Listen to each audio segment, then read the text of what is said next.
LDW. I have won 3 majors in CSGO.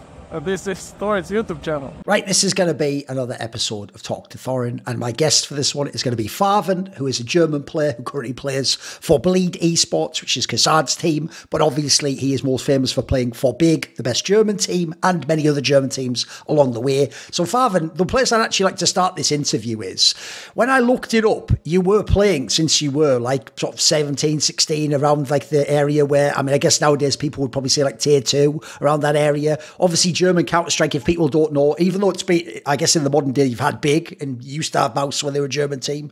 But aside from that, if people aren't familiar, if they only watch the tier 1 lands, actually German Counter-Strike always had a very healthy tier 2 scene, I'd say. There's always been those 3-4 teams, the same names we all know that were fighting against each other. Some of them have gone international now, but a lot of them obviously have established themselves as orgs, right? One of the early times when you were like 16, 17, I noticed that bizarrely, you have an entry where it says you were in playing Docs, who was one of these teams in this era, for one day. How is that possible? Like, what's the story of that? Yeah, and playing Ducks, it was actually really crazy. We had the talk with the organization there, but when they signed us, there was a news. They were like, it was public. They're on like 99 damage and stuff like that. The org really got even death threats. Like they really got a shitstorm, complete shitstorm, because we played with Xen. And did people think he was some sort of cheater or match fixer or something like that? Yeah. He cheated in official games. Yeah, and he had a ban, I think, in Face It. I guess it was. It's a long time ago, and yeah, that's why they got a lot of shitstorm, and then they just dropped us off, and we of course understood that they just don't want that, and I'm not sure, but I think they would even lose sponsors and stuff like that. Oh, okay. So they dropped us off instantly after the first day after the announcement. Fair enough, because obviously after this, you went and you were in that division team. If people don't know, I'd say the player people might know from this team is the guy called Kirby. Maybe you'll know him. He was also around the German scene for many, many, many, many years, right? And around this time period, who was faveN? Like, you're obviously on the rise through the teams, but are you actually like a top player? Are you good? Are you still figuring out where we are at this point in your career, do you think? I was still figuring out, to be honest. Like, it was like my first real team where I got paid like a good amount of money for my age. Like, I was still going to school, so we couldn't practice like a full-time team. So only in the evening we practiced like 4 hours, I think. So I couldn't really get my whole potential out. So I was just checking what I can do. And I was also like, Kirby helped a lot. Like, he explained a lot of stuff, but also like Kazuya, and yeah, Kazuya it was. He was also playing with me in division there, and yeah. That's like the small story. I was trying always to become better and to become a star player. When I was young, I really wanted to have like insane stats and stuff like that. But at that point, I was still trying to find what is my perfect role, I would say. Are you someone where, since you said there you were still at school, are you someone who was diligent with your school? Like, I know, actually, it's funny, in most European players, I feel like in the modern day, a lot of people are almost like Americans, are sort of slackers and they don't want to do school and they want to play video games. And when I've talked to any German players, I feel like they do almost have that almost like Asian culture of like the parents really do still stress, like, you better do school and you better qualify and you better, finish and get the degree and be safe. And yeah, do the game and stuff on the side. And, if you prove yourself, we can go. Was there any of that for you? Did you kind of have to prove it? Yeah, exactly. I needed to finish my school also from my parents' side. I needed to have something in my hands that if CS or like esports will not work for me, if I cannot do it full time or anything, I still have something in my back pockets to say and to work in the like a real job. I would say that it was really important for my parents that I finish the school. And yeah, I finished the school. Like, let's say I was a bit lazy because of CS as well, but I mean, I did it, and I can just tell to everyone who is currently trying to become a pro but still in the school, do your school, and it should be more priority than CS, because you never know what in CS or esports in general will happen to you. So yeah, that was like, I really needed to have it done before I can go full time. Yeah, I'd even add as well, a mistake I have occasionally heard players say who think they're like 15, 16, they think they're going to be good at the game, is they'll say something like I'm pretty good and so I'm going to like quit school and then I'm going to go pro. And it's like, mate, if you're actually good enough and you're playing semi-pro, you'll already know. Like if you haven't made it there yet, you probably shouldn't quit. Like I'm sure you didn't need to quit. Like you already could tell you're on the way, right?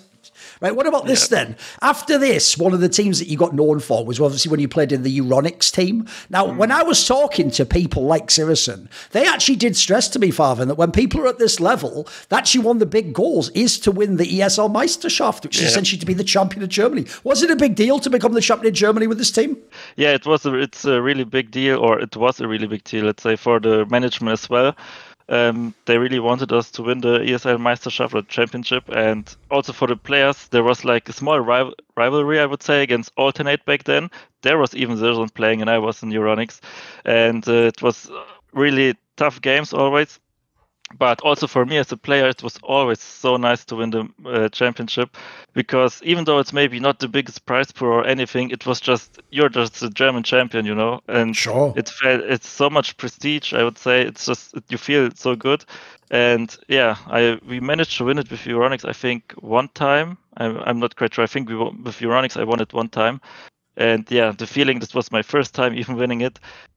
Also, my friends from my school, where like I was still going to school there, were driving there and watching, and the feeling was just insane. And yeah, it's really nice. Because I saw, like, another thing, a bit like I noticed the other players who are in this sort of scene's career is, at this time, you either play LANs in Germany, or you play online tournaments, or you do the online qualifiers and you try to go to the big LANs. What was it like? Because it seems like it took a few years before you got to go to the sort of tournaments that, like, the international crowd will be familiar with. You were playing within the German scene, sort of in a bubble for a few years, right? When did you finally, the success break out to come international? I played like in Euronics, I don't know for how long.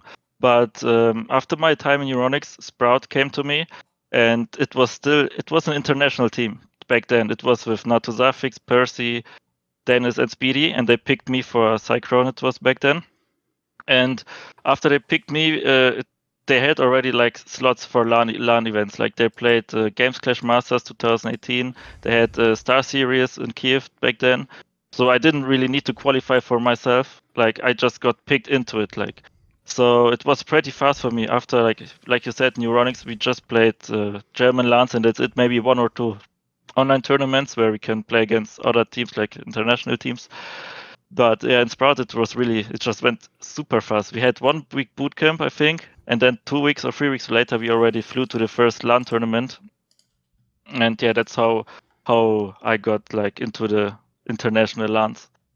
What was it actually like then, after being within the German scene, to go and be at tournaments? Like, as you say, when you go to like Star Series and stuff, there's like mouse spots there, like the big North, all these teams we all see. What's it like to go to a big LAN after so many years? Yeah, for me, it was like really also an honor in the first place, but also I was really nervous. I was playing the biggest LANs out there back then against the biggest teams, and just also like all the people I was watching on stream, like on the games, I saw them in real life, and then I was thinking, wow, did I made it now? Did I make it like so far? And yeah, I remember we went 0-3 at Star Series, but we at least lost every game and dropped off out of the tournament really quick.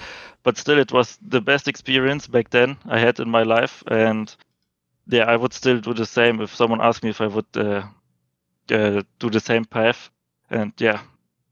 It actually looked like, even though the team didn't do well at the LAN, like the Star Series one, and came last, it actually looked like you individually did all right, though, considering it's a pretty early on LAN. Did you feel like you got to like actually express your skill in your game? No, I don't think that I was like 100% me in that LAN.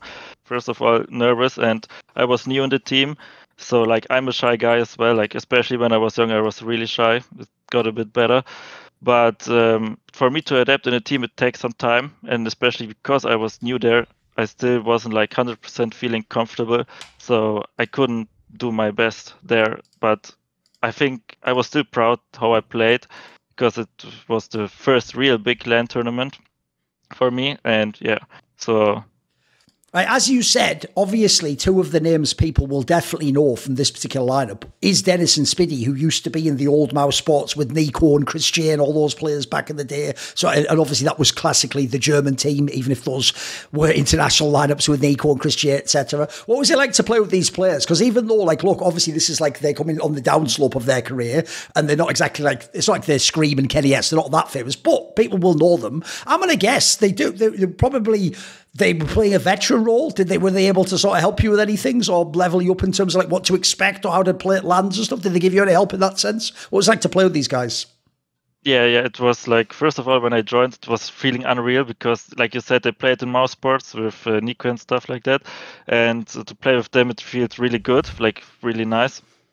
And yeah, Dennis and Speedy helped me actually a lot. Like I played even a long time with them in Sprout. So I learned a lot from them. Like, for example, they told me how to play without pressure on LAN or like less pressure and stuff like that. And like in-game wise, my whole game feels like I got taught from them, like, because I played for so long. And yeah, that's it. Like they helped me a lot.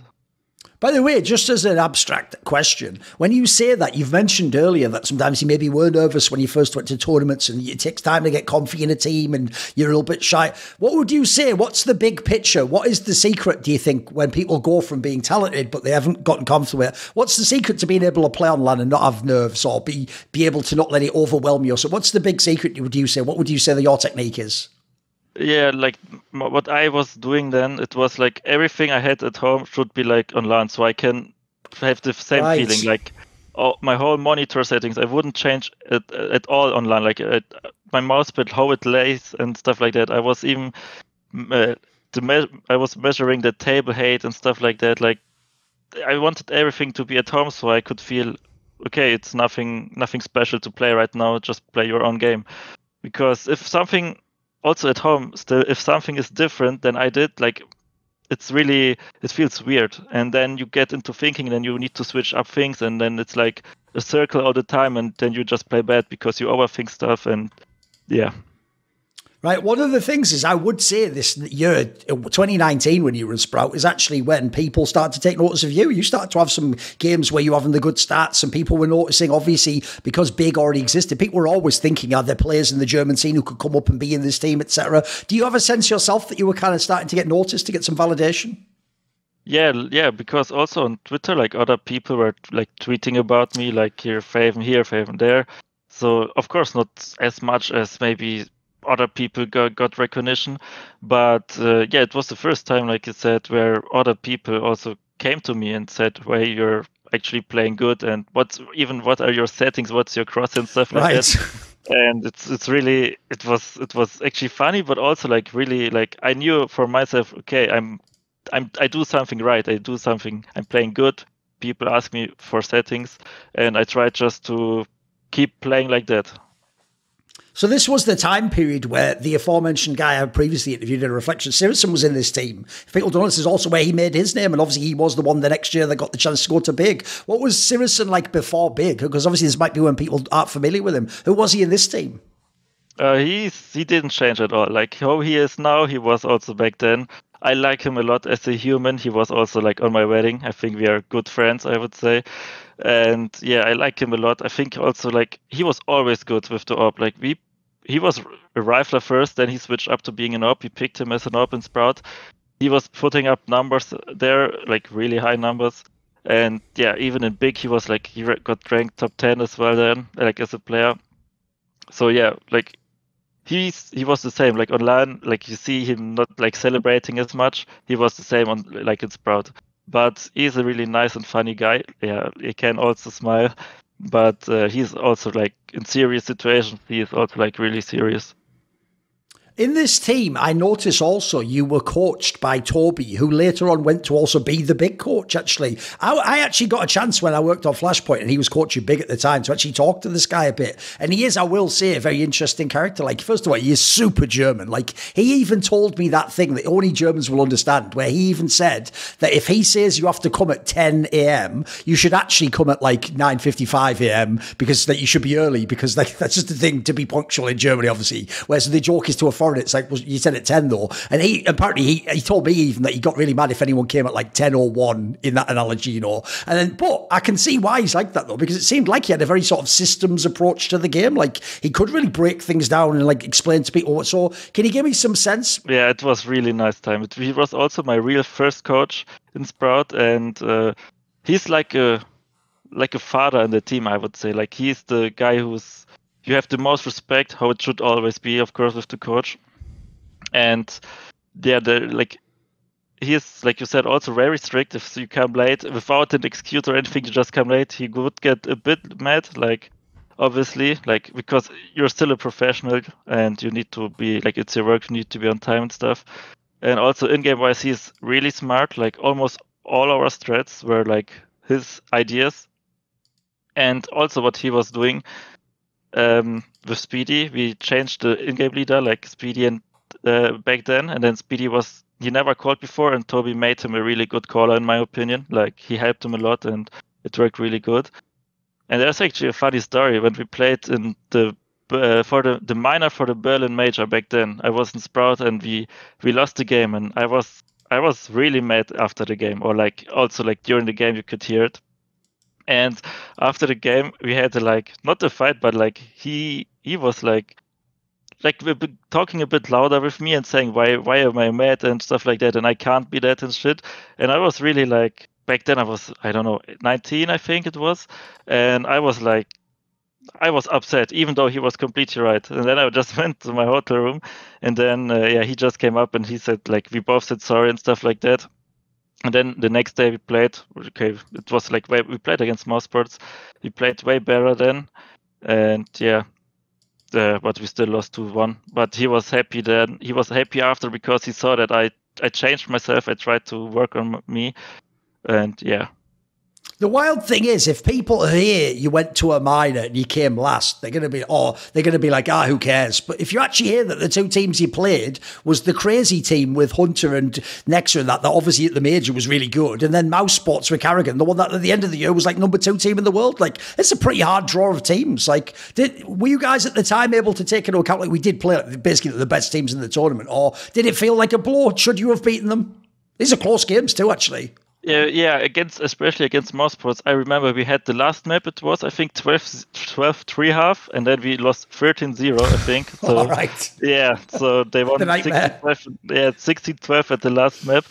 So, yeah, of course, we were sure we could have win at least that game, but also if you look at the paper, we shouldn't even beat these teams. But if we came so far, making them, probably they were also nervous when they were 12-3 behind.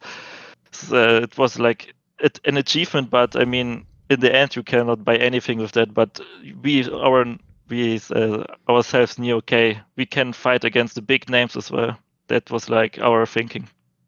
I notice also you do have this insane track record where once you're in Sprout, it's like you're always losing the final in these smaller lands. It's always second place. Was that a thing inside the team? Did people even sort of know, like, fuck, we always lose the final, or something goes wrong? Because this implies you could have won some of these cops, right? Yeah, that's really true. Like, I still have it in my head. Like, even the recent thing was, even in BLEED we got second in the grand final. So I don't know how other people in Sprout were thinking back then. If we just came to the final, made thinking, okay, we lose it anyway. I don't know. But for me, I even made tweets about it. Like, always when we came to the final, we just lost it. We could beat anyone in the semi-final, but we could lose to anyone in the grand final. And until this day, I don't know why. I don't know if it was too much pressure, too much, like, if we were too nervous. I still wonder why we lost every grand final. And yeah, it sucks for the team, and especially also for me, because it's still an ongoing trend where I still just lose every final, it feels like. I saw that when you were in Sprout, later on in one of the later lineups, you actually had that Danish player Rals in the team. And if people don't know, this is a player that, like, basically It's the weird thing is he was supposed to once upon a time be like the next Danish star. He actually was the guy when they did those HLTV top 20 things, that when they would say, who would you predict next? Like all the Danish players, like Device and stuff, all just said this guy. And so he got quite hyped, and he was initially in some like smaller teams. I think we even went to majors and played with like people. I think he might even played with Glaive and stuff back in the day. But it was viewed actually to the rest of us who don't watch the tier 2 and 3 that like, oh, then he disappeared and he went away. But actually, as far as I know, I believe he still plays to this day. He actually was just playing the whole time. He was just in tier 2 and tier 3. Who was this player? What was it like to play with him? Because I mean, this is years after I'm talking about. So who is Rals? Yeah, Rals is a really nice guy. Like, especially we had the first boot camp. I never talked to him anything or like never played with him before, and we just understood like he instantly, like he was talking with everyone like he knew them for 5 years, and yeah, we had a really great time with him. He's a really funny guy, especially, and also, like you can't argue with him. At least I could never see that he is becoming really mad or anything. Like he's one of the perfect teammates, I would say. And also like his aiming is still, I think, still really crisp. Like he's playing really good if he just focus on his aiming. Like, but we changed him then being an in-game leader in Sprout, so it was also new for him. And then like, of course, his numbers dropped, but he's still in Sprout, so I think he's doing a good job as in-game leader. So yeah, all in all, like overall, I would say he's a really good teammate and a funny guy outside of the game. Since you spent all these years playing when it goes for like Division, Euronic, Sprout, this is a solid amount of years to play, and you've been at the same sort of level. And like I said, it was years earlier that people started to mention your name, and like I say, all the big fans, especially whenever they'd pick whoever they were hating on, maybe it was Keto this 3 months and then someone else the next, they'd always have the player they want to replace. So it was you, obviously Sirison before that, later Crimbo, etc. Right? Did you ever feel like you were being like ignored by Big? Like I should have gotten the offer earlier, like maybe a year or two earlier. They could have asked me to join. Did you ever feel like it's not going to happen? Like it seems like it took them a long time to call you up. Yeah, I think I just needed to prove myself even more that Big, like because they played every tier 1 tournament.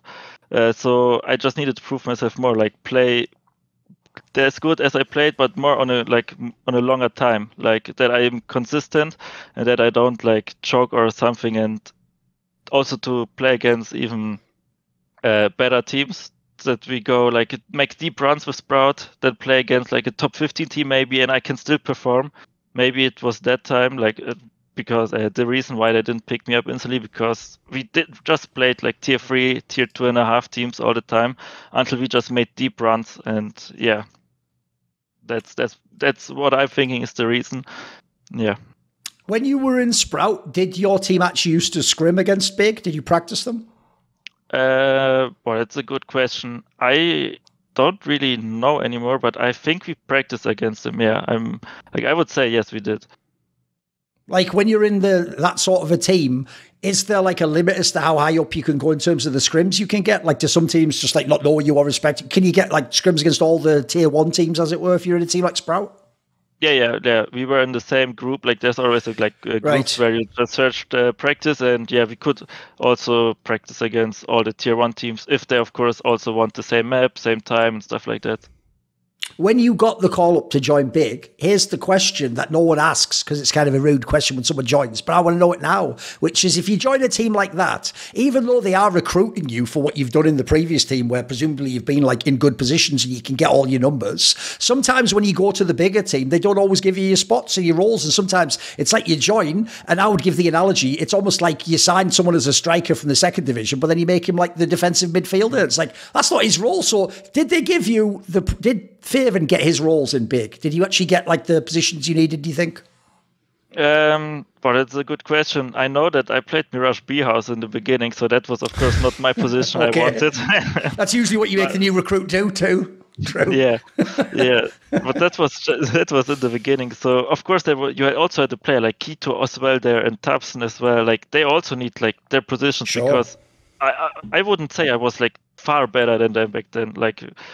So I obviously knew, okay, that this is not Sprout anymore. I need to like take some backs, like I need to take a step back so I can just give other players space. And in the end, I didn't really care which positions I play because it's CSGO and or like it's CS, and you can always like put up your numbers if you're good enough. You just maybe if you're best example now Mirage B house, you cannot maybe kill 4 guys every round because they just don't come B every round, you know.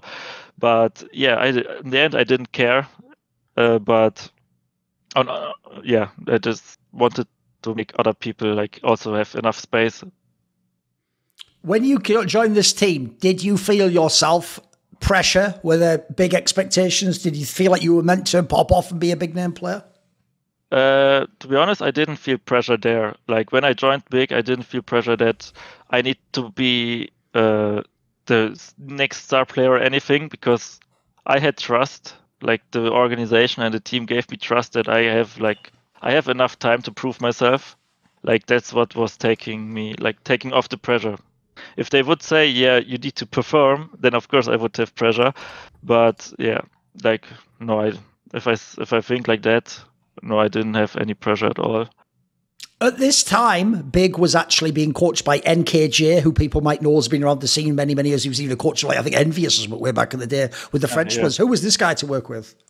Yeah, he's also a really good friend of mine, and I was even back then. I was even going to gym with him. Like he likes to have a strict schedule, I would say. Like you need to come at 11 a.m. I would say. Then you need to have 1 hour theory. Like everything is like super strict. Also like in-game wise, if you have a default, you always like have like your plans. You step 1, step 2, step 3. You know, that's how I would describe it. And yeah, he's still also a really, really nice guy, I would say. Like he's not getting mad. He's not getting louder, I would say. But yeah, he can, of course, like he says, if you do something wrong, and you also will agree with him every time, actually, because he is really smart and he will not say any shit about you, like any wrong stuff. So yeah. One of the actual early lands in Big was obviously when you went to the Blast, and actually you guys qualified for the finals. You actually got to go to the spring finals. And even though, look, when I say you guys beat Astralis a few times, it's going to make it sound sexy, because it's going to say, oh, holy shit, like Device. Like, well, no, it wasn't like that version of, but it was like an all right one. It still had like Glaive and had Blame F and Confit, you know, had some good players. Here's the question, faveN. If you're someone who comes from tier 2 and you used to be in the German seat, just even to beat the name Astralis is a big deal, right? Yeah, I was really hyped, especially when we played them, and even in the deciding game, if we win against Astralis, we qualify. I was really hyped, and I was even like we played it in the boot camp in the office in Berlin, like all 6 players were there, and I was running around and like Kito won a 1-on-2 clutch, I think, on Ancient, and I was staying up from my place, running to him, like celebrating because he won that round. So it was for me especially really a nice feeling. Like Astralis, like you said, a big name, winning against them, qualifying for Blast finals, a big huge LAN with a like arena where huge crowd is and stuff like that. It was really nice, yeah. And then if you had all these years where you were stuck in tier 1.5 or 2 and you had that minor that didn't work out, it must be insane to go to an RMR and not only like qualify, but you guys qualified really well. You even like beat FaZe Clan, who's like one of the biggest teams at the time. That must be pretty wild to qualify to a major. Yeah, that was also, I can remember, like I was really like even more hyped there, qualifying for the major, like instead of winning against Astralis for Blast finals. Like it was the first time I make a major. It's my first sticker. Like if you get 1 sticker in the game, you're like forever in the game. It feels like you have, it's like an honor, like a big honor. The game you played as a kid, and then you have one sticker with your nickname there. And yeah, it's actually even more impressive that we went 3-0 beating FaZe, because we had a really, really rough period before that. We had a team meeting, like a crisis meeting, I would say, because we lost a lot. I think we lost online everything. We lost practice a lot. And to be honest, I would lie if we expected to go 3-0. Nobody expected us to go 3-0. Like, and I think everyone was so happy after we saw, we did 3-0. We won against FaZe, a top 5 team at that moment. I don't know if they were top 1 right now, but yeah, at least top 5 team in the world. And yeah, especially like with Crimbo, we Was it with Crimbo? Yeah, it's with Crimbo. Yeah. Especially with Crimbo, who's a good friend of mine as well. Like qualifying for the first major with a friend I know for a long time. It was just the best feeling ever in my whole esports career, like CS career. I would say it was the best moment in it. Yeah. Let me ask about Crimble then, because I would say he is actually the player who, at the moment, I think most people would give the title of, like, he looks like the next great German player. Like, he looks like he could be the star player. I mean, I actually even get the vibe, because the new Big Clan's pretty interesting. Maybe this is even the year he could be a HLTV top 20 player. It's not impossible, right? Who is this guy? Yeah, I agree. Like, his individual skill is really high. I know when we picked him up, he had, like, the first... We played the first open qualifier or second open qualifier for the RMR with him. And we qualified with him, and he had insane stats there already. Then we went to keep playing with him, and we played Pro League in Düsseldorf. It was there. He had, of course, I think not the best event, but after we qualified for the major, his confidence, I think, just got higher and higher, and he just became a really, really good player. Also, like, he's not only his aim is really good, but also like how he understands the game, how he's thinking about situations, and how much time he puts in CS. It's just, I've never seen that before. Like, I agree to you. Like, I think he will become a top 20 player in HLTV, and I really hope so, because I like him a lot. I know him for, soon it will be 10 years maybe. So I just hope the best for him. 10 years? Fucking hell. As in, you guys knew him before you were even vaguely even pros, like when you were just amateurs or something? Yeah. I met him, or I knew him when I was semi-pro. I think it was like that. And the funny thing is, he just lives, or like right now he's living in Berlin, but he just lived 30 minutes away from me. So, yeah. By the way, I have a question about Siriusum. I'm going to ask it in a weird way, which is one thing he revealed to me in my interview. It's quite interesting, actually. It's funny that people think Germans have no personality. You just have to know how to get into it. You have to know like what questions to ask. One thing he told me was that he comes from some like small village or something, like in the middle of fucking nowhere, and that it really makes it sound like he's some like weird country person who's a bit of a nerd, and obviously he has like that crazy hair and stuff. Who is Siriusum? Who is this guy? Has he got an unusual personality or anything? What's he like? Zerzon is like, he's a calm guy.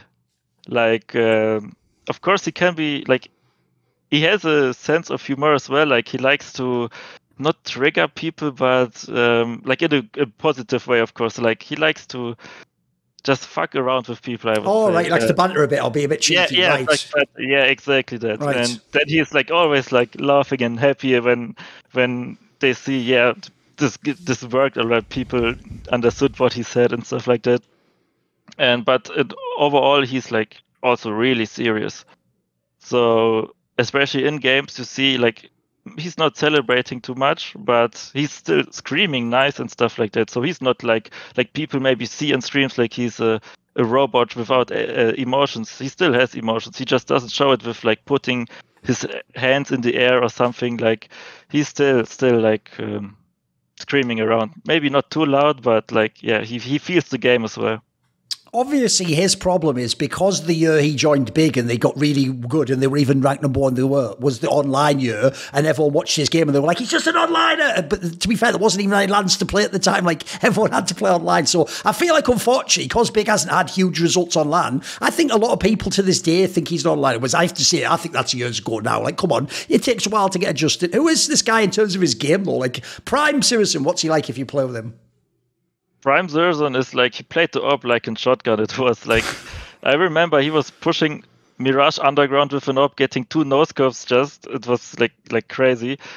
But yeah, I don't really play with, when he was like the top 1 with Big, I didn't play with him, but I know that he was like, just, I don't know, it was like his prime. Like you said, he could do everything and everything would work for him.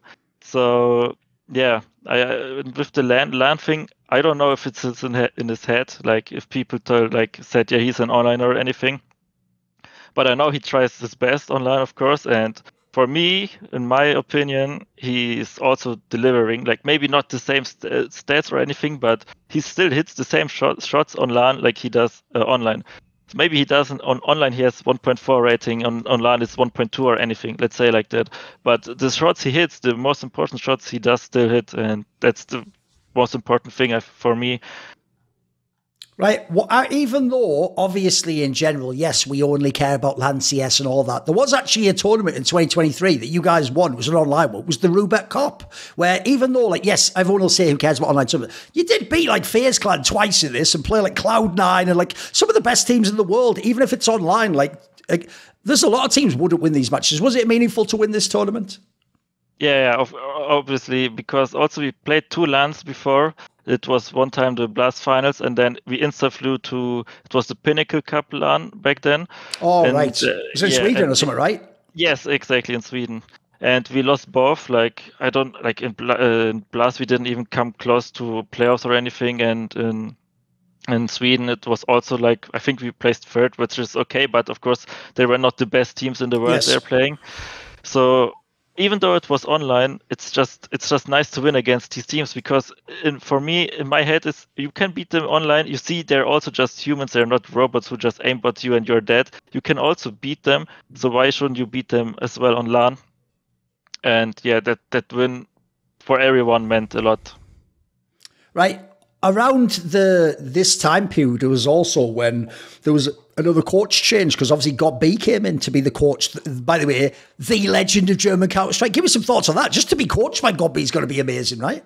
Yes, exactly. It was really amazing. Like back then, I was just a fanboy of CS, and I watched GodB streams on Twitch and stuff like that. And again, it was a moment where it felt unreal again, like to get coached by a guy you just looked up to when you were younger. And I remember he became the coach, and then we had like off days, and he just asked us normally like if we want to come to Berlin.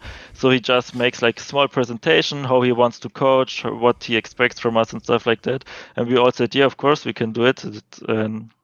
And it's already, the first feeling was really nice, because you saw he gives a lot, like he tries to do his very best, especially like he just, in his free time, he didn't even need to do anything. He just made a really nice presentation.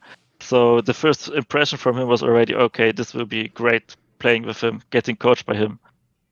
Even though I know what you mean, like if you're a fan, you're imagining like, oh my God, I'm going to be coached by GodB. At the same time, though, the reality of it, I'm sure, is quite different. Because here's the thing, faveN. Obviously, a famous thing about GodB is he's a bit like an old school football coach. Like if you fuck up anything, he absolutely will let you know, and he won't be quiet about it. Like I've heard he's pretty strict, mate. Is this true? I've heard he really hates if anyone does something wrong in the strat or forgets the strats. Is it true? He's a bit more chill in that case, I would say.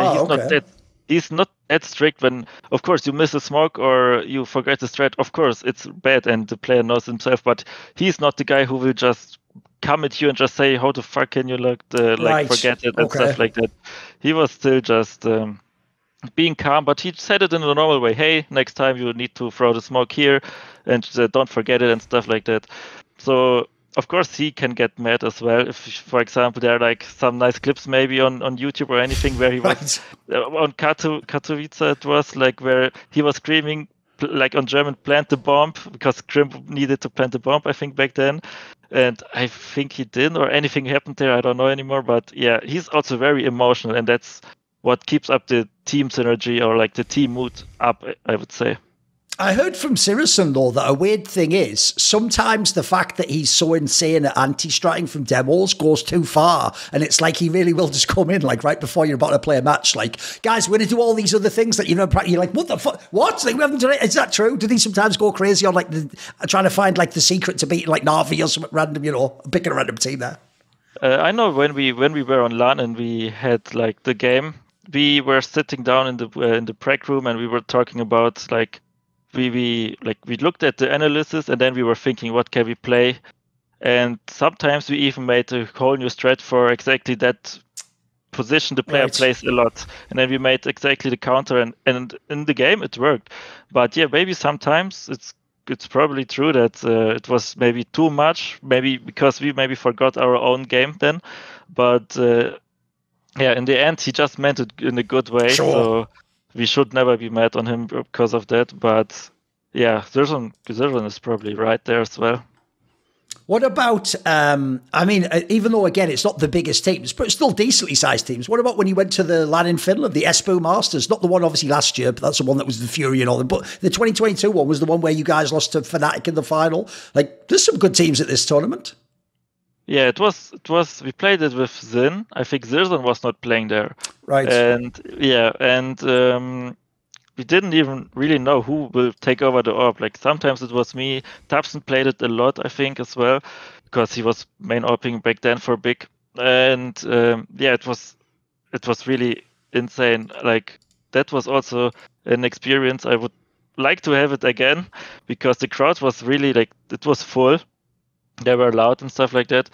But of course, like every time I get into a grand final, I lose it. So it's sad we got second. But if we are honest, like we would say in the team, hey, before the tournament, hey, if we go to the grand final, we will take it. And of course, in the end we were happy, but of course also disappointed that we couldn't lift the trophy, especially because like even some German fans flew only for the grand final, flew to Finland to watch us, and we got like in total maybe 2 maps, 9 rounds or anything, or maybe even less. So we just got destroyed, and it was sad for them because they made all the way from Germany back to Finland, and we just had no chance in the final. Can you give me a sense of what happened? Because when this Sin player came in, you said, I heard like initially he became the IGL as well, but then there was that report came like Archie's going back to Tabson, and then obviously now he's not even in the team. So what happened? What happened when he was in Big?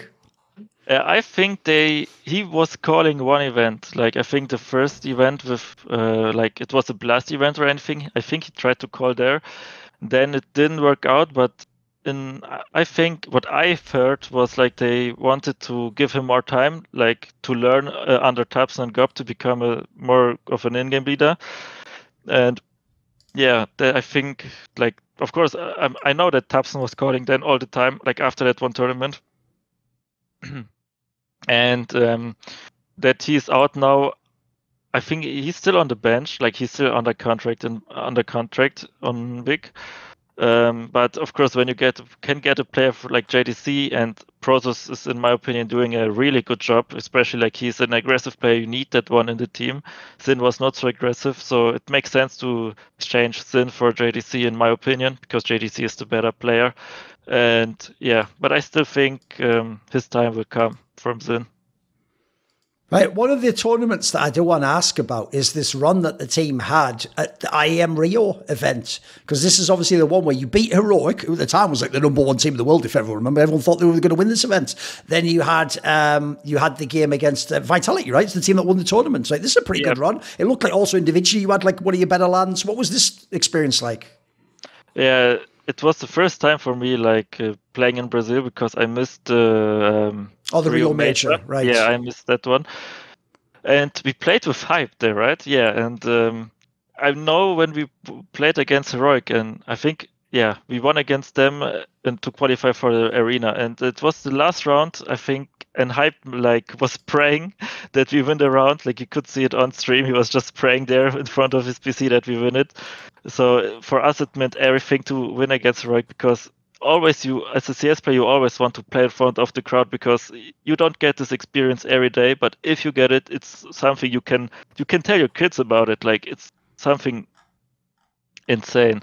So every time we beat these teams, these huge names and these like high ranked teams, especially for like playoffs slot, it's just you always feel good, and you're like your emotions are on a real high.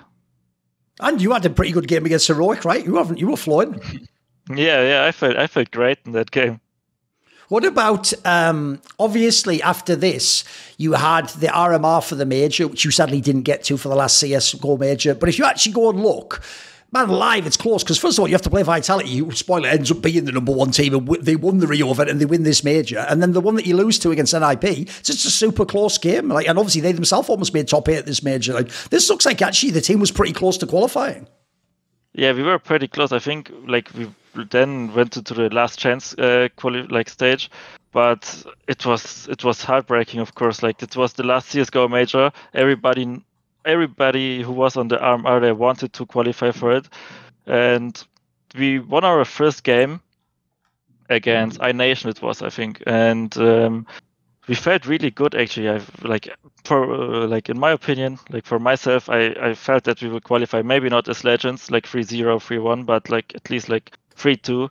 But then we just played against these teams and we just had no chance. Like we just didn't feel the game at all, and it was heartbreaking. Then we go into the last chance, we win against Falcons, I think it was. Yes, and then the problem is though that bracket for you, bear in mind it's the last chance. It's supposed to be like the last teams. You had to play Cloud9 off, and if you'd have won, it'd been FaZe. Like, this looks impossible. Yeah, exactly. And then that was what we were thinking as well. Right, sure. Yeah, but we knew it's Counter-Strike. Everything can happen. Like we can qualify. Sure. And you almost beat C9, right? It was close. Yeah. And Trimble made a 1-on-5 there against C9 as well. So. By the way, during this time period, as you said, there was the period when obviously like Sirison went out of the lineup, he benched himself, and then Hyped came into play. What was this time period like? Were you actually in on this? Did you agree with this move? Like, I would say as an outsider, to me, Sirison was the best player. Like, he's the main hope that you actually hope he pops off in a game if you want Big to win. And obviously, he used to be sick in those RMRs, etc. What did you think of this time period? Because they didn't last that long with the Hyped angle. Like, they just tried it for a while. Yeah, like of course, like there's on bench himself, so we couldn't do anything about it, and it was like in the middle of the season, I would say. It was not like a player break is coming soon, so you can check the market, who you can pick as an AWP and stuff like that. And in that time, Hyped was like playing. He was playing like he had good stats at the academy team, so why not give him a chance? Like the academy team is for that, like so you can bring him up to the main team.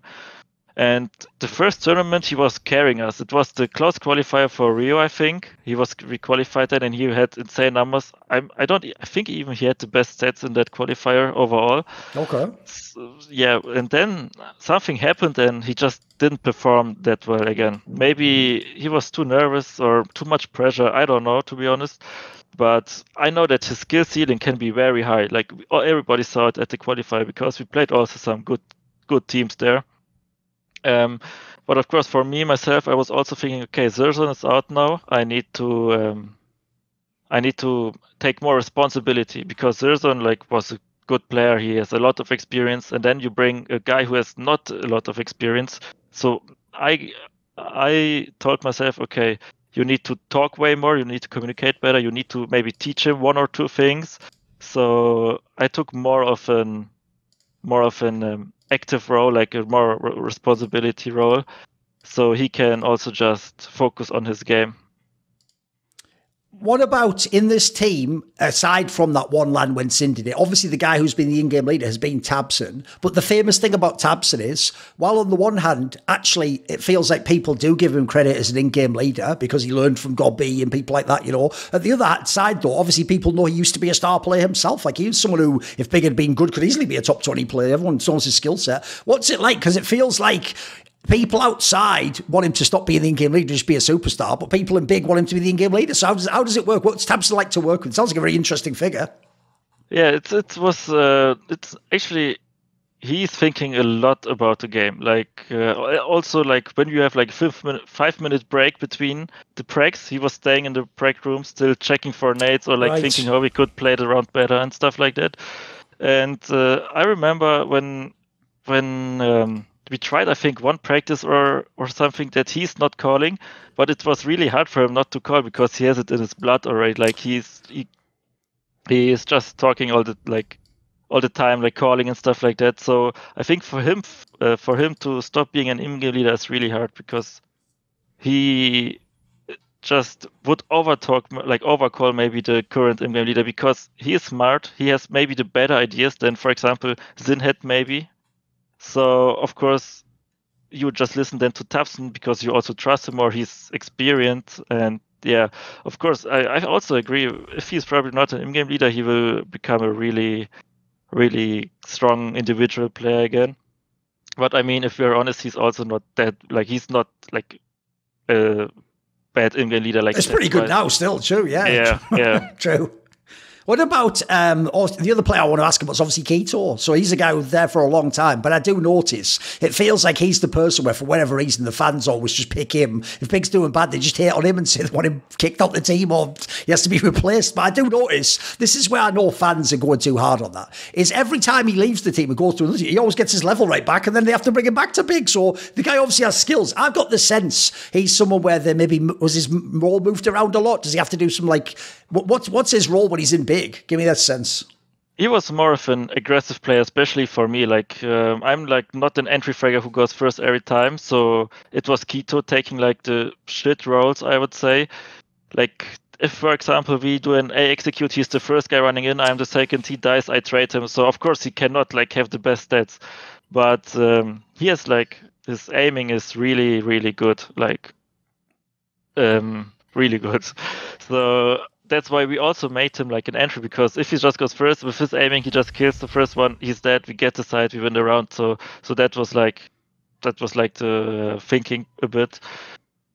But yeah, then he, like when he was like in the other team, he got demoted, I would say, to the academy team. He then like played more of the roles he wanted, and then he performed well. Then we took him back up, and then it was again like he needs to take the space and stuff like that. So yeah.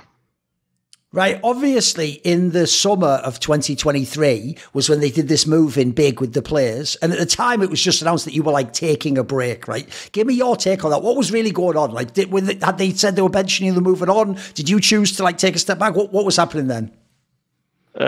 Yeah, like at that time, I already knew I want to do something different. I want to bench myself. I want to play in an international team, because besides Big, you don't have anything in Germany. And also my daughter was born there in that time. Like my wife gave birth to my daughter, and I wanted to have like maybe maximum one month break to just get the bonding time with the daughter and just help my wife and stuff like that.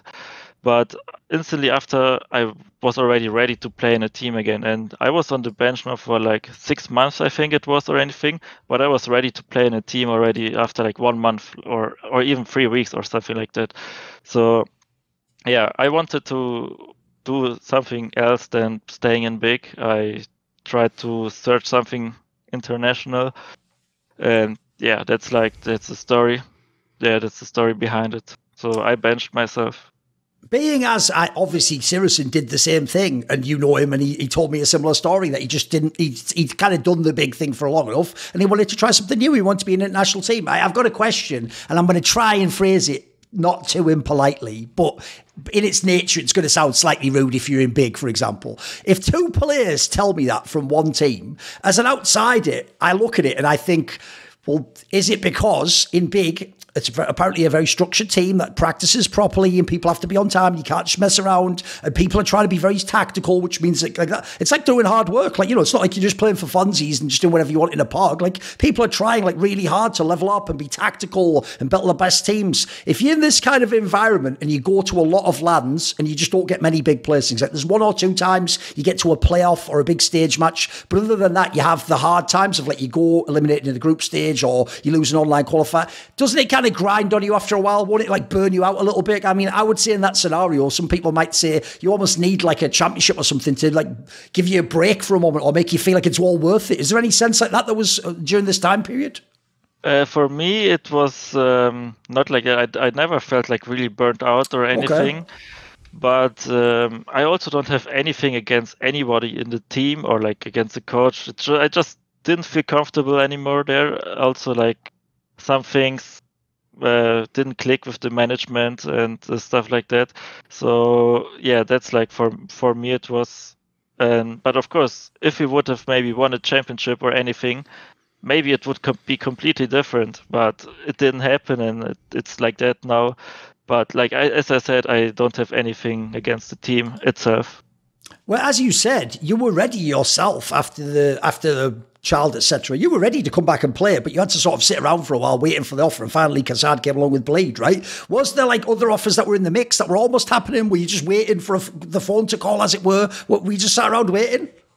Yeah, there's one crazy story I will tell you soon. Like after I said that, I had many, like not many offers, like 5, 6 offers I had back then, like tier 2 offers. But the crazy story is now that I signed a contract with a really good org, like a top 10 org. Back then it was even top 8 or something like org, and they wanted to like they made changes. They had like I wasn't the only guy who they brought in, so it was international team. They brought in some other guys next to me, and then on the day where okay, so I signed everything in the contract. Everything was done. They even changed some stuff in the contract for me. Like for my agents had changed that, and they did it. So on the day where they said to my agents, okay, we will announce this team now, this new lineup now with me, and I don't want to say the other names because maybe I don't want to. Here's the thing, we'll play a game. Everyone guess in the comments who you think it is. He won't say it, but I think I can guess, but it's okay. Just go for it. Tell us the story. Yeah. So on that day, they even wrote to me, to my agent, and he told me then, here, we will announce this lineup now. We will put it on Twitter. You can be ready. You can make an own tweet if you want and stuff like that. So it was 20 minutes before the announcement should come. They wrote to my agent, sorry, we pulled up like a crazy, like other players, other core. And yeah, they just, even though I signed the contract and stuff like that, they replaced different players at the last minute. Okay. Yeah, exactly.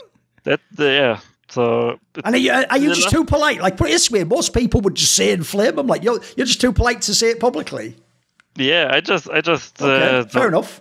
Yeah, that's just me. I just don't want to say names. Yeah, no problem. In that moment, I was so shocked because they even changed the contract for me. Everything was done. It was really done. I signed it, and I was really like I told my wife like I'm really happy. I'm so proud to play in that organization, to play with these players, to finally come back to the scene. But in the end, I just got denied. And luckily, Kassad then, that was also like funny. The next day, Kassad wrote to my agent or to me, I don't know anymore. And then I had a talk with him. I explained the situation, what was happening with the contract and team stuff like that. And yeah, he also didn't understand how people or how the org could have done it. But in the end, I'm really happy that I signed with BLEED because I feel really happy here and everything happens for a reason, so maybe something great will come with BLEED. Can you give me a sense? Because I know since he was building this team, Kassad, from literally scratch, there was no players. He's just starting and he's picking out individual players. And if people look, these players even all come from totally different teams. Like obviously Hampus is from NIP and you're from Big and then fucking Cirque's from America. It's a really weird team to put together, right? When someone's making a team like that, I know that actually the hardest part when you sign the first players is they're going to say, but who else is in the team? And since you haven't signed anyone, it's really hard to like figure out, like, because essentially you have to try and sign them all sort of at the same time, roughly. So what vision did he sell you when he said, like, I want you to join this team, BLEED, I'm going to be the coach? What was kind of the notion of what was he telling you? What's this team going to be like? Or what were our goals going to be, our expectations? Yeah, I knew when Bernard was talking with him, I knew that already Hampus and Cirque signed. And for me, like, especially like Hampus back then, it was like, okay, perfect in-game leader, like it's a really great pickup, especially like Cirque. He had a rough time in EG, but the whole team back then in EG was just not the best. Let's be honest. So he has high skill ceiling. So I was thinking, yeah, okay, it looks good on paper, and I will give it a try. And of course, he then told me as well, like which other players he has in mind. Like it was always between two people, so I knew, okay, either this guy or that guy. Then I just checked myself on HLTV, maybe like some statistics, which role maybe he could be and stuff like that. And I was thinking, okay, this lineup could work on paper. It looks good. I'm ready to give it all. And yeah, that's why I was saying, yeah, okay, let's do it. Right. In this team, let me ask about a couple of players. So I want to actually ask about Hampus, like you just said there. This is somewhere where I'm pretty sure, like most people, who have watched this guy know he's a good player, and he seemed like certainly a decent IGL. But more importantly, I've heard behind the scenes, and finally I've even done an interview, I know some of the story now. I've heard that like people saw that NIP squad was troubled for years. Obviously, like Device was just on the bench for a year, then they had all the academy players. So I actually feel like his stock just went down for fans, but I feel like players know this guy's good, right? Do you have a sense, if you're playing for him also, when you said you didn't want to play in big, you want to be in a national team, do you also want to play in a team that's a little bit looser, a bit less of the structure of big? I'm guessing Hampus, Swedish Counter-Strike's usually a bit more just play a default and you kind of get to choose what you do. Is there a bit of that in Hampus's calling? Yeah, it's a bit of that as well. Yeah, and like Hampus's calling, it's just the perfect thing for me. I would say it really fits my playstyle, like how I wanna play. That was the first thought I had when I played the first week of practice with him. It's just for me it fits perfect, like how he is calling, and also in addition to how he calls, I really think like he as an in-game leader, his individual skill is really high as well. Yes, yeah, sure. Yeah, he's really like sharp with his aiming and stuff like that. And he's also a nice guy to just have fun with, like outside of the game. Like when we had bootcamp, I was talking with him as well a lot, and he's just like, for me, it's like right now he's the perfect in-game leader I could imagine. And I don't just say it because he's my teammate and I need to say that, but it's just I really think that. And yeah, that's like my opinion about Hampus. What about, obviously, this guy's actually being flamed, but I know him a little bit. What about Cypher? Because on the one hand, right, I know he got flamed because obviously the problem is Game Legion was like, into the breach, sorry, it was at the top of the major, so understandably people had very high expectations. But to me, like, I actually do think if you watch his game, it's obviously he has skills. I mean, I'm wondering if he has some similarities to Keto, because he's another player where like his job basically is like, going first, potentially just going first without anything, shoot him in the head, right? It's kind of that, he's that type of a player, right? Yeah, exactly. That's the type of a player who just goes first and kills all. And he's like, when I watch like his play, like the demos on ITB, for example, or back then TSM, I saw that he's playing like really, really good CS. Like he's aggressive, but not too aggressive. So he knows which fights he should take, and he knows how to convert them into kills as well. So besides that, like being aggressive player, he's also like, he plays for the team. Like if I say here, go in front for me, he just does it. Or if someone else says it, or it's just an example. So he's not not a selfish player, like not at all even. And also his communication, like he's, of course, his mother language is English, like he's from the UK. So of course he's talking in a really fast way. Is the accent hard to understand sometimes, I'm guessing? Yeah, exactly. Sure. Especially in the first month I played with him, it was really hard for me. Like I'm from Germany. I just I can understand English, but of course, if someone talks so fast English, it's hard for me to keep track on what he just said. So yeah, that's like to him, and we are good friends. It's actually funny because I never talked with him or played with him before.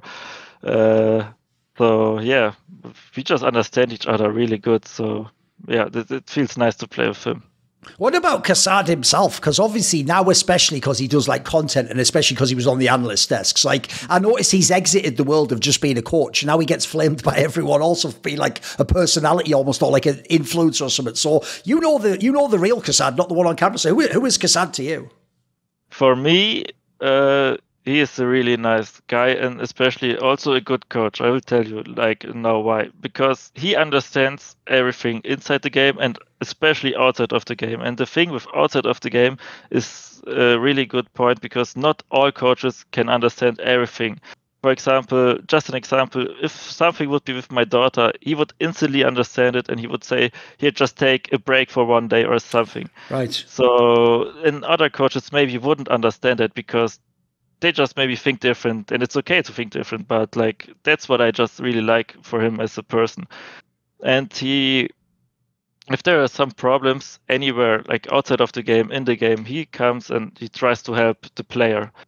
So it's really a really good thing. And in game, I know there were some rumors like about him not watching demos when he was in an Australian team or anything, but I can tell you now that it's not true at all. He is even the guy who's coming at us and he's saying, yeah, let's watch this demo, let's watch our demo, let's make not 1 hour Fury, let's make 2 hours Fury so we can discuss the things. We just watched in the demo and stuff like that. Like, he gives a lot of input into the server and like for the players itself. And I could write him now. I could write him, hey, do you want to watch a demo with me in like 20 minutes? I would bet like a lot of money that he will say, yeah, of course I will come. Like, he's that guy. Like, he wants everything for the team, and he will always be in front of the team. If anybody will like maybe do something stupid, he will stay in front of the player and then just protect him. And that's exactly, I think, what a coach needs to do. Yes, I'll even say I actually think it's funny that he got a lot of flame for what happened with the RMR, but I will actually say I think as a coach, especially what he did with the PR, was A+. Like, the joke is he took all the flame to himself and then the players didn't get blamed. Because I want to ask you a question about that, but it goes like this. When I heard the story from Kassad, especially not just the qualifiers, but then that whole thing where like the team didn't get registered and you just had to waste the whole day, like, it sounds like a very frustrating experience. Like, what was it like? Yeah, that's true. Like, we were practicing before, like one practice game before the RMR, and then we just had some fun and stuff like that. And it's a bit also, it's not only Cypher's fault that he like didn't check in. It's also our fault in the team, because we were not so focused there during that time. And Kassad was with Launix back then, not there in the break room. He was at the hospital with him. And so we were just on our own. And then we just played around. Then we said in the game, of course, like, okay, guys, let's check in. Everybody checked in. We were sure we checked in. And nobody else looked anymore at other monitors. Nobody asked anymore, hey, did you check in or anything? So, of course, it's like maybe 80% Cypher's fault. But, of course, the team itself, we needed to have it checked, looked it up. Yes. Yeah, and it was something else, like, wasn't it, that he did check in, but for the wrong qualifier or something? Yes, exactly. So yeah, he thought he did it right. Yeah, exactly. Yeah, and we could just, if one guy from us, we were 5 guys or 6 guys in the break room, and nobody checked if we double checked or whatever. Yes, sure. Yeah, exactly. Nobody did it, so it's also our fault, kind of a way.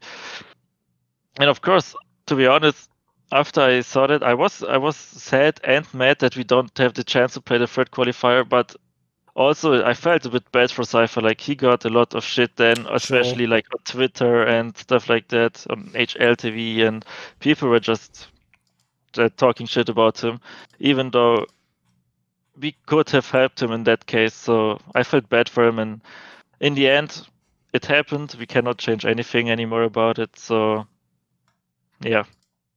Right, obviously, in the online play, you're not always playing the tier 1 teams. It depends where you are in the bracket and stuff. But thus far in Bleed, it actually looks for real, Fav. Like, this might be your best team. Like, you individually are playing some of your best CS, right? Yeah. I feel really comfortable in this team. Like, especially Hampus, just, if I say, yeah, I want to rush there and peek there, even though it's maybe stupid, but I know I can kill him. He just, like, of course, not every time, but most of the time he says, yeah, go for it. So I got a lot of trust from him. And I just need to feel to play my best CS, or like be at least good CS. I just need to feel comfortable in the team. I need like the trust, especially from the team, from the coach, and what I do.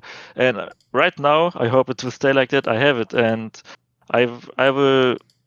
I'm not 100% there yet. I know I can be way better than I'm right now, but compared, of course, it's not the same opponents like in Big, but compared to Big, I still feel that I am playing better right now, also individually. And yeah, I'm still learning 1 or 2 things. Like, you can never stop learning in CS, so I can just see a better future than it was. Right, I heard from Hampus and Kassad that actually, even though people have flamed BLEED, it's just that was the RMR period. I've heard afterwards, actually, now your team's doing really well. Like, all the matches, basically just winning most of the games you played. So I think things are looking up. Everything's going the way it should be going now. Yeah. We played 12 best of 3s, and we lost only 1. Like, we won 11 games, and the one we lost was in the grand finals against Fnatic, and after that we won again. So when April will start, like the 1st of April, we'll have some games again, and let's see if we can continue our win streak. But somehow it just made click, and we get along each other way better before. And yeah, we are winning now. I mean, of course, also in the beginning, I need to say, or like defend ourselves, because it's hard. Like, I didn't talk with anybody in this team before. I didn't play with anybody. We are coming from different cultures, different teams, different like play wise and stuff like that. So obviously we cannot play instantly good as a team. The rounds we won back then was just individual skill and not team play wise. So right now we know each other way better, and we are winning already rounds, not because Cypher or Hampus is making 3k, but because we maybe made a good flash for this guy and he killed 3. Like, team play is way better now than it was before, and we are still not even at 100%. But yeah, let's see how far we can go with that team. At the end of this interview, do you have a final message? Do you want to thank anyone or say hello to anyone? I want to say thank you, first of all, to Kasad for giving me trust and like the choice to play in BLEED, because it's not, of course, not like, it's not to say, like 100% thing that he picked me up. And then I want to say thank you to my wife and to my daughter for always supporting me, and they watch every game I play and they do everything that I can perform. So it's just nice to have the support in the back. And then I just want to say hello to my teammates. Dankeschön. Bitteschön. In this esports world, it can seem like everyone's against you, but I've always got the Skrilluminati, my Patreon community, riding with me, and it is thanks to the support of the following people this video and all of them on my channel are made possible: Matt, Pugnatio, Rajcula, Ahmed Hadjou, Frisky, Tosh, Jensen Goh, Animosity, Thorin, Tobias Bernasconi. If you've ever watched my videos, you know now I'm going to give a massive shout out to Jerky's Minion, the main man. Do you want to suggest a topic or a guest for my content? You want teasers? Find out who the upcoming interview guests are. Maybe you want to ask me a question. I tend to answer them at length in my video AMA. Do you want to take part in one of those dinner discussions where we talk about what you're interested in esports? Well, if any of these perks or more appeal to you, put your money where your mouth is. Join the Skrilluminati today, where in the description box below is a Patreon link.